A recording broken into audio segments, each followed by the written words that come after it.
આમોદ તાલુકાના રોજાતંકરા ગામ ખાતે શાળા પ્રવેશોત્સવનો કાર્યક્રમ યોજાયો હતો. ભારત સરકારના માનવ સંસાધન વિકાસ મંત્રાલય અને રાજ્ય સરકારના સહકારથી ચાલતા સર્વ શિક્ષા અભિયાન મિશન દ્વારા દેશમાં શિક્ષણ ક્ષેત્રે ખૂબ જ વિકાસ થયો છે. સર્વ શિક્ષા અભિયાન મિશનના મુખ્ય 3 ધ્યેયો છે: નામાંકન, સ્થાયીકરણ અને ગુણવત્તાભર શિક્ષણ. દર વર્ષે આપણા સ્વર્ણિમ ગુજરાતમાં શાળા પ્રવેશોત્સવની ઉજવણી કરવામાં આવે છે.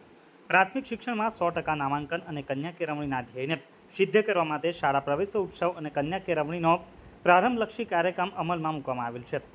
ઉપરોક્ત ઉદ્દેશને સિદ્ધ કરવા માટે શિક્ષણ વર્ષ 2024-25માં આમોદ તાલુકાના રોજાતંકરા ગામે 27/6/2024ના રોજ શાળા પ્રવેશોત્સવનું આયોજન કરવામાં આવ્યું હતું. શાળા પ્રવેશોત્સવમાં બાળકોને સ્કૂલ બેગ વગેરે આપીને પ્રોત્સાહન આપવામાં આવ્યું હતું.